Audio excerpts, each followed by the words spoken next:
Hi there, and thank you for joining us on the Overcomers Overcoming podcast. We feature those who are in the process of overcoming or have overcome any type of life encounter, life obstacle that at the time seemed to be almost insurmountable. With this podcast, we have three objectives in mind. Our first objective is we want you to know with a confident resolve you are not alone. We want to work with you. We want you to know there are others who are working with you, who want to help you through whatever you are encountering, and together we will get through whatever you're experiencing. Our second objective is there are multiple options for any life encounter you are facing. We want to help you develop a resolve that there are various options and solutions to any life dilemma. Our third objective is to help you with critical thinking skills. If you're encountering something that was possibly a decision you made sometime in the past, and if you had the opportunity for a life redo, you would make a different decision. We want to help you with those critical thinking skills that can help you make an informed decision and not encounter what you're going through at the moment. We are the Cooper Culture, a veteran-owned business. We work with business personnel and families to develop and sustain connected relationship cultures within their families and organizations. That type organization is one where people feel wanted, appreciated, and genuinely a part of that organization. I'm with my wife and business partner, Marty, who has helped me facilitate this podcast. Today we feature Mike Chapman. He describes an early life of sexual abuse, and Marty, I just don't even want to believe that people that Mike describes can be amongst us, but there are those who are amongst us and they abuse people. Mike describes, not in graphic detail, but in sufficient detail to have the listener learn what he has been through, how he recovered from a life of early abuse that demoralized his position as an individual, but through experience, through mentoring, he was able to overcome. Marty, what are some takeaways you gained from Mike's testimony? Ron, I just can't believe that there are people out there that would abuse children like this. And it can be really bad. And Mike says that even triggers now today. He's been through counseling, he's been through a lot of help, but a trigger can just come up. And those thoughts, those horrible thoughts can come, and you have to fight it. I don't know how you fight it, but you fight it. It's a matter of lifelong devastation it can have on people, other people's addictions. Let's listen and learn together. Mike, it is great to have you with us. Our listeners are going to be very interested and intrigued with a little bit of your background, which I understand has to do with sexual addiction, or let's say you were a victim of, a target of sexual abuse. You've overcome that trauma to where you're now on the good side, coaching people. But Mike, our listeners are going to be very interested in knowing how you've overcome and whatever trauma you may have experienced, because some of our listeners may be experiencing the trauma of that, something similar to what you experienced, but they're too embarrassed to even discuss it with somebody. They just live with the trauma and they don't know how to get over it. Mike, great to have you with us. Thank you for having me. It's a pleasure. Talk to us a little bit, Mike, about the trauma you experienced at an earlier age, and it was a sexual trauma, abuse, and so forth. Maybe a little bit about your age and a little bit about what effect that had on you and how did you overcome that? And our purpose is not to so much to dwell on the past, but how did you overcome? Part of my story, I was a survivor of incestual child abuse, that was sexual child abuse, that was from my father, from basically as from age of toddler till about the age of 5, abused me sexually, and then from the ages of 5 until the age of 8, He then trafficked me, which means he brought me to other events where, in exchange for stuff, basically his right to participate in these events, because he and other people brought these young victims to then be exploited by other men at these events. And that was back in the 70s. I'm 60 now, so that gives you an idea of time frame. I was sedated for both of those abuses and trafficking scenarios, so I didn't really understand what was going on for most of it, but I had weird, sketchy memories and trauma. There's a book called Body Keeps the Score. Your body remembers these severe traumatic experiences. Those things were repressed until I was an adult. I was age 30 when I started remembering the abuse by my father.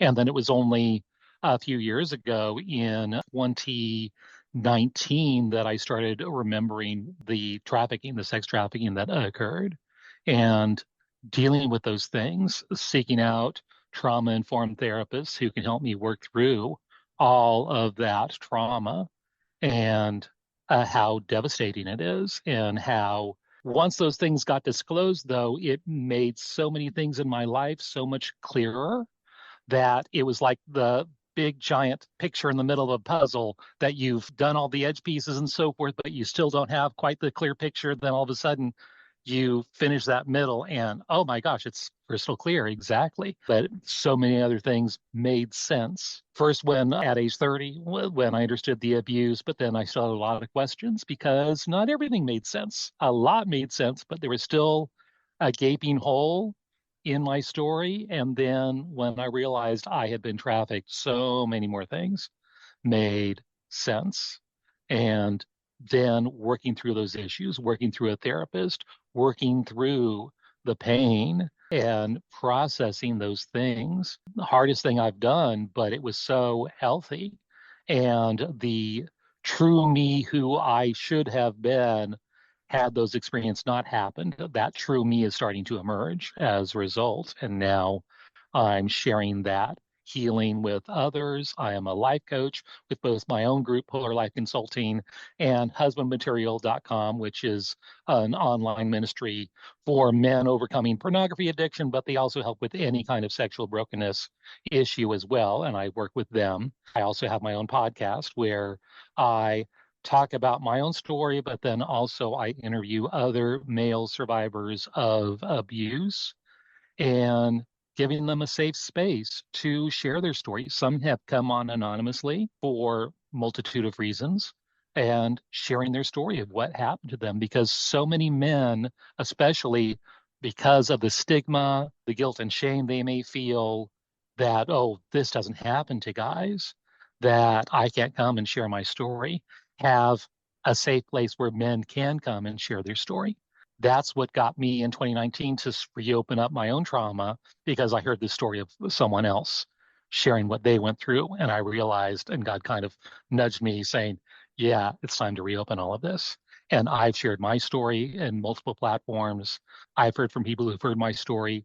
They got healing and started sharing their stories, and people have heard their stories and have gotten healing. So it's this big snowball effect of healing. And especially since the Me Too movement, so many famous people are coming out sharing their stories, especially men, of the fact that, yes, they were abused. The stats are coming out, are becoming more public, that according to the Centers for Disease Control in Atlanta, in the US, for females, 1 in 4 females are sexually abused or assaulted by the age of 18. For males, I thought 1 in 1,000, maybe 1 in 100, it is 1 in 6. 1 in 6 males are sexually abused or assaulted by the age of 18 in the US. They've talked to perpetrators who maybe didn't have a sexual preference, but they chose to perpetrate it against boys. The reason why? Boys don't tell. Yep, I understand exactly what you're saying, Mike. Let me just ask you very quickly, as you look back on your life, how long did it take you to overcome your past? And it's the embedded in my question is the assumption you may have felt like a worthless human being. You're just a warm piece of meat to somebody. Did you feel that way? And if you did to some degree, how long did it take you to overcome the negative feelings of yourself? I'll let you know when I get there. Ah, okay. It's Very a important. process. Yes. Very important, Mike, because I think what you just said is the remembrance of always stays with you. It's a matter of how you deal with it. Would I be interpreting that correctly? Yes, absolutely. And we call it a healing journey. Just like Paul had the thorn in the flesh Yep. that did not go away. These are issues. It's like someone who came out of a fire and their body is severely scarred. They can get the different patches and so forth to try to lessen the chance of infection, plastic surgery to try to correct those things. But those scars remain. So they are healed and they can do more technology and more grafts and so forth to lessen the scars.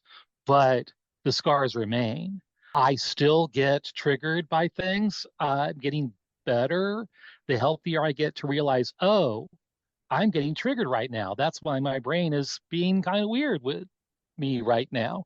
Realizing, okay, I'm getting triggered. How do I get through it? And it's just kind of you ride the wave when you experience these things where you get triggered. It's part of PTSD, post traumatic stress disorder, that many survivors, especially when it was not only a one time thing, but it was constant over a long period of time. What happens to the brain is that fight, flight, freeze. There's a whole bunch of F's that go in that category these days, that your brain doesn't know to turn that off because it's abuse after abuse. It's trauma after trauma after trauma. So the brain stays in that mode. And even when there's no trauma present, it doesn't know to shut it off. So for decades, my mind stayed in that high, intense fight, flight, freeze state. All those brain chemicals, that cortisol just pumping through my system, thinking, I am not safe. I have to spend a huge chunk of my mental energy keeping me safe. So trauma survivors often get misdiagnosed with mental health issues, with attention issues, because a big chunk of your brain is a trauma response. I have to keep myself safe. If you're in a classroom, okay, you're looking at the clock, you're looking who's around me, who's here, who's not here. Is the teacher, are they safe? Are they not safe? Other things, one of those F is fawn, Fawn, where you're people pleasing. They can be teacher's pet or come across that way. Because if I keep that teacher happy, I will be safe because they will not do a bad thing. And it's all subconscious. You don't mean to be doing it, but it's like, okay, I have to spend a lot of energy keeping this person happy to keep me safe. Things come out, yes. Appreciate everything you're saying, Mike. I want for our listeners to clearly understand what you just described is a approximately 60-year journey. Yes. And I want to take you back to what I consider the possible inception of this kind of behavior, not necessarily you Mm-hmm. specifically, but let's just say someone is engaged in what they hope is an innocent conversation through Snapchat, social media. Right. Let's just use that term very broadly. But Of course, 70s, we didn't have any of that, but yes, yes, proceed. but now, of course, we do. Let's just assume the person is engaged in a conversation with, and they may be the type person who doesn't feel they have a lot of close, intimate friends. Hey, let's go out and just hang with each other. They are hungry to communicate with and develop a friendship with someone. Person on the other end, let's assume for the sake of this conversation, is a predator. They are going to start out slow, I believe. They're going to try to determine if you're vulnerable.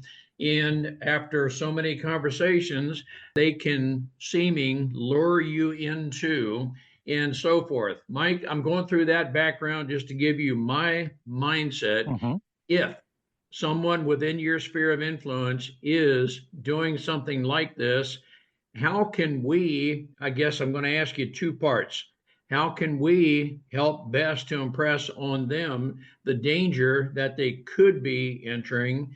But then concurrent, I'm the kind of person I don't want for this kind of activity to consider with that person on the other end, because that may be the inception of something. I would like to, I'm going to say, launch my own investigation, at least by blocking them from further communication, because I don't want for them to prey on that person. Very long winded backdrop, Mike. Can you work us through that?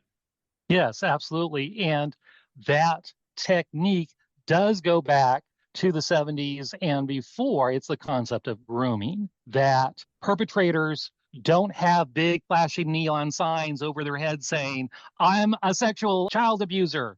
I am dangerous. No, they are going to look like the friendly neighbor, the friendly person. It's very rarely the person coming up in a van offering kids candy to come in the van. Yes, that happens, but more times than not, like 90, 95% of these cases, they are groomed. It's someone that they know, and that person grooms that not only the child, but the gatekeepers of that child. That would include the parents, the schools, the churches, to convince them that they are a safe person, so much so that if that child ever then discloses this person did something bad. How could you say such a horrible thing about this person who we've trusted so much and has done all this good thing? That's grooming. And online, they can pretend to be whatever age they want. They call it catfishing, but you need to teach children when they go online. There are filters and blockers and so forth, though kids can be tech savvy the older that they get and can figure out how to bypass them. You need to teach them not everyone is safe that you talk to, and explain they can pretend. It might be pretending to be a little boy or a little girl your same age with your same likes, and say, hey, come meet me at the park, I'm right in your neighborhood, come meet me at the park down the street. And they're not there. They actually want to do something bad to you. So you need to educate them. Though you won't know just looking at the conversation, it looks safe. Though the perpetrators, it is like a lion looking at the herd of antelope, looking for the weak one, and then stalking them, seeing their behavior, seeing how they behave. And then when they can get them alone, they pounce. And that's exactly what these predators do. And they are predators. That grooming is so dangerous because you don't even realize it. Appreciate exactly what you're saying. To use an oft used expression, this person is a wolf in sheep's clothing and Right. know very well how to prey on people's vulnerability. Let me ask you, Mike, I'm going to ask you somewhat of a legal question. Not an attorney. What, and we're not an attorney either. You are pretty adept in this type environment. If we are with a person, could be a child, grandchild, anybody who's within our sphere of influence, who through either their acknowledgement or we learn they're having a conversation with someone, and you maybe just happen to see what this conversation is, and you just have a sense this may not be a healthy conversation. Can we do anything more than just block this person? Is there anything we can do? Do you, through your organization, I'm going to use the term investigate, or at least look into this kind of person to determine if there are other characteristics that would lead you to think this may be a predator? That's not my realm of expertise, nor is that an area that any group I'm affiliated with actually does. That's more law enforcement. I would recommend, though, you document anything possible. You do screenshots, you save everything. If there's any kind of history, chat history, or whatever, in whatever app that is out there. And it's gaming apps too. It's not just social media, so many gaming apps where you can have conversations. I'm on one just on my phone, and someone says, oh, yeah, I'm a little 8-year-old girl from India, and my mom took her phone away. That's why I've been away from it. It's like, why? It's like, I want to shout at, why are you telling people this? It's like, no, don't do this. Yeah, people are innocent and they'll just share and talk and so forth, but it's not safe. So yeah, you need to be very careful. But yeah, screenshots are helpful, and then take it to the police, let them know what's going on, and see what they recommend. And a lot of this, because it's internet, it then becomes federal, and federal crimes and FBI and the National Center for Missing and Exploited Children. All those agencies are there and have resources to help parents or anyone navigate these unsafe waters, shark infested waters. Yep, I appreciate that. Now, Mike, let me address what you were saying, or just go a little bit further. Generally speaking, it's a very broad categorization. Guys generally don't talk about these kind of things. Were you very silent? Did you feel just so incredibly embarrassed about your past that it took a lot of effort to even get you to, I'm going to use the term, divulge what you had experienced? Well, that the concept of disclosure. On average, for men, it's 25 years from the time the abuse stops, 25 years on average before they disclose to anyone about what happened. And then you talk about statute of limitations in a lot of states is only like 5 years. And so, okay, they're not even telling anyone for another 20 years after that. So the chance of any prosecution, boys don't tell, that concept that I said before, that it's not happening, that it's either gets blocked or filed away. It's just, oh, this icky thing that happened. Men may not even have the language to realize, oh, this was abusive.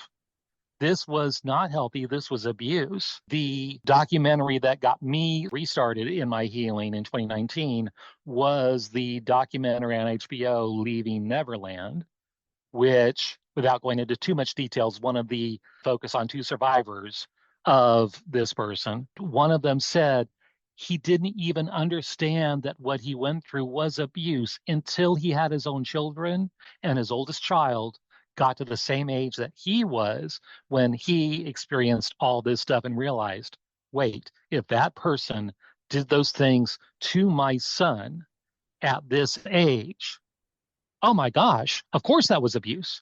Then he realized, but it happened to me at that age. Oh my gosh, that was abuse. And it was this truth bomb realizing, wow, this evil happened to me. And that's part of the grooming process to not only get them to a point where they can be abused, but to allow the abuse to continue. You groom the victim into believing they're consenting to the abuse, that it's not actually abuse, it's some kind of part of a deep secret relationship, that they will even groom the family to give them financial help and so forth. That happens a lot in trafficking cases as well, that if they do involve the parents, there'll be some kind of money, hush money, if you will, so that the parents kind of look the other way. And that happens a lot. So all of that is involved in this. What you seem to be describing, Mike, is when people are groomed, that to a degree, they could easily say, well, that's all I've ever known. That becomes the Right, normal to them. right, That's the family culture. They just assume that is, well, that's just the way things are because I don't know any right, different. And it's right. and you are describing it's not until you're with someone else in a different culture to where now you have the law of polarity working in effect, that you know something is Yes, better and different, which then causes you to think, oh my goodness, I now understand that I am in this situation. Let me ask you, Mike, you are on a journey by your own definition, and you do have flashbacks, it appears. yes, However often is that just a when I say just, I'm not trying to marginalize anything, but I mean mentally stuff, I guess various things can trigger a mental thought. And do you go into a trauma or anything like that? Or is the way you deal with this, do you teach people how to manage the recurring triggered trauma? still a working process. And when I was going through the deep processing of the memories and so forth, very severe flashbacks, working through a lot of those traumas, basically allowing everything to come up and out. So it's not locked in, that the body has to say, okay, these things happen. This is the truth. And processing those, similar to veterans re-experiencing foxhole experiences. And you're brought right there. as if it was happening. And that's what happened to me, only it wasn't a foxhole, it was other stuff, and reliving that. And now it's not so much flashbacks, it's triggers. So an example of that, I was with a group actually from Husband Material, our leaders retreat. We got together last year. And so it's all people I know, all people I feel safe with. We went to a restaurant. It was a nice restaurant, nice food. They placed us right against a wall where they had like a bench and then chairs and tables, because it was all this conversation, over a dozen of us talking, just that din of conversation and men's voices over talking over each other, and all of that amplified because we were against the solid wall. So all those sounds just amplified. I got horrendously triggered and I didn't realize it. At the time, stuff was not right.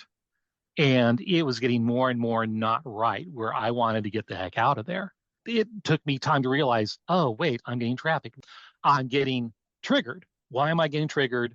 Looking at, oh, it's noises, it's men's voices. Okay. Looking at my experience, okay, it was men's events that I was taken to. So there'd be a lot of men talking at once, a lot of men's voices. And that basically brought me to that trauma, reliving that trauma. Just the fact of hearing those men's voices was very dysregulating. And so I had to give myself space and time to get over it. And it was almost 24 hours before really getting past that, but giving myself space to do that, talking out with some of my friends and saying, yeah, I'm going through this right now. And they were supportive and so forth, give me space, but then helping me to overcome that. Yeah, those triggers are real. It's part of PTSD. There's hypervigilance, I kind of referred to as before, but didn't name it. That's one thing that might trigger you. So bright lights, that came from being filmed during the trafficking. That back there, if you remember those big Super 8 cameras, they would have these big, huge headlights over them to light the room for whatever you were filming. I remember that. I remember it. So I have a very strong sensitivity to bright lights because of that. Those are triggering as well. So learning about your triggers, knowing your triggers, so then when you are triggered, you can say, okay, I'm getting triggered, and doing self-care, reaching out to others, doing all these healthy steps to help overcome those things. And another thing I wanted to go back and mention, for men specifically overcoming this, the perpetrators will know that the male body will have a physiological response to touch. Your body does not know good touch, bad touch. They just know touch. And your body will physiologically respond to touch. And because of that, groomers will say, hey, you're having a physiological response to this. That means you like it. That means you're consenting to this. That means you want this. And they will tweak it so and convince the victim that they are a part of this, that they are consenting to this. So that skews it even further. So then they don't seek treatment. They don't call it abuse. It's just this weird, icky thing that happened. And it's not until they realize, get the language, wait, that was abuse? That wasn't my fault? That was a normal physiological response to my body from touch? Yeah. And it's mind blowing that it's like, wow, okay. Even the concept of grooming, it's like, yeah, it didn't just happen. It was all this other stuff leading up to it that was part of the experience, that they groomed you, they groomed your gatekeepers so they could then pounce when they were ready. Yeah, well, you seem to be describing, and I want Marty to join in here. You seem to be describing narcissistic type of manipulation. Marty, Oh, absolutely. Wait, go ahead and answer that. That's fine. Oh, I just said absolutely. Agreed. That, yeah, that was it. That would be a good label to that population. Absolutely. So I wonder, did you ever report? Did you reach a point where you reported this to someone, to the authorities? Because we're talking 40, 50 years after the fact. I did file a police report with the city that I lived in with my father, that'd be the county. So they have it on record. They know He's still local to that area. I grew up in Oregon. They have it on file, but it's so many years after the fact, they can't really do anything. However, they can keep it on file. So if other people then disclose, yes, he did something bad to me as well, they can then build a case. They won't necessarily go after him unless they get the funds and so forth to be able to research his current activities. You seem to allude earlier it was through your faith, through God, and Marty and I are faith based. Was it Yes. a belief in God? Did you eventually go in that direction, let's say, or were you raised believing in God? And did you maybe question God that He would even allow you to go through this? And that's a very, very broad question. Yes. There's a no, there's a yes, and there's a kind of sort of in all of that. Yep. Not raised in church at all. I started going to youth group in high school.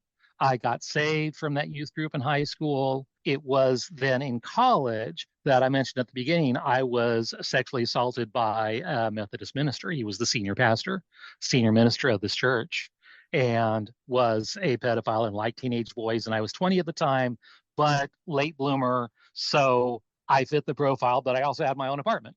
So okay, so he pounced on that as soon as he could, just like any predator. At that point, a lot of questioning of God, why me, and so forth. And then I think processing that trauma, where it was also a man of the cloth. So it was also spiritual abuse on top of the physical abuse. It was just a sexual assault. He didn't get very far. I was able to get him to stop. It was funny looking back. It was really something inside of me knowing what he was doing, telling him, no, this is wrong. You have to get him to stop, get him to leave now. Then snap, this little voice inside of me who did remember all the stuff that happened, knew what was going on. And it's like, no, you need to leave, and got him to leave.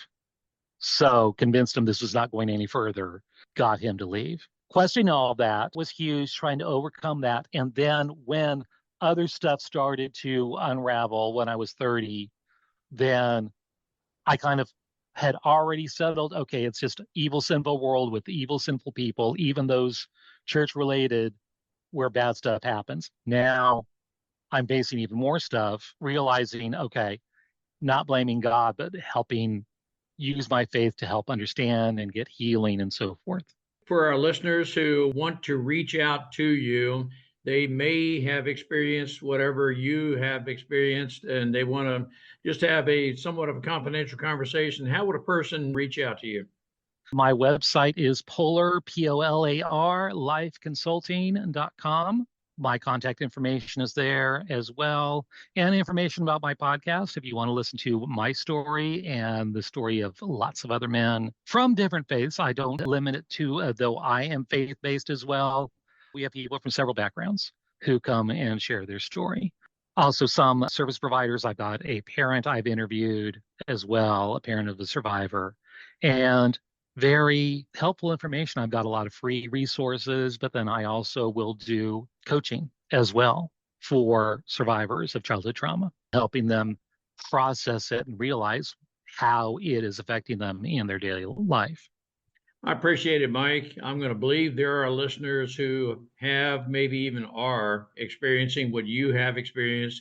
They're very reluctant to speak to anyone. They may not know who they can trust and so forth. For those of you who have the ministry you do, the confidence that you have in other people and what you do, you can help other people regain their life dignity, my term, but it would seem that maybe there's an aspect of not just not knowing what your dignity is because other people don't have any respect for you at all. That's my interpretation of what some other people choose to do with people's lives. But Mike, on behalf of our listeners, I want to thank you for the life you're leading now. Thank you for overcoming the past life.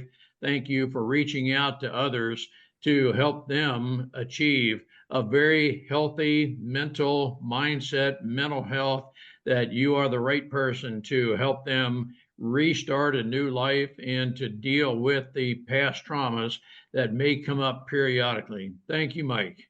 Yes, absolutely. In closing, for those victims out there, those survivors out there who experience this, you need to know the abuse was not your fault. That we tend to blame and feel so much guilt and shame because of what happened to us, but it happened to you. The abuse was not your fault. Great. I think that is very important for our listeners to know, for the listeners to reckon with. Again, Mike, thank you so much for overcoming in the life you're leading right now. Thank you, sir. It's a pleasure. We appreciate having the opportunity to share our and our guests' life's experiences with you. The Cooper Culture advances organizations to achieve and sustain high retention rates, connected communication, and trust through personality insights and principled leadership. You can contact us at our website, thecooperculture.com, and you can contact us directly at ron@thecooperculture.com or Marty, Marty, at thecooperculture.com. We work with you to help assess aspects of your culture to advance the environment and people to their best performance. We do that through our staff of certified personal performance coaches, leadership trainers, keynote speakers, and DISC personality behavior experts. You can book a speaking engagement directly through our website by contacting us at ron@thecooperculture.com. We look forward to sharing our life experiences with you, some of which are profound, some of which are pretty funny. Some of those life experiences are ones we'll never do that again because we've been through stuff. We truly look forward to working with you, speaking with you, helping advance you in any way that we can.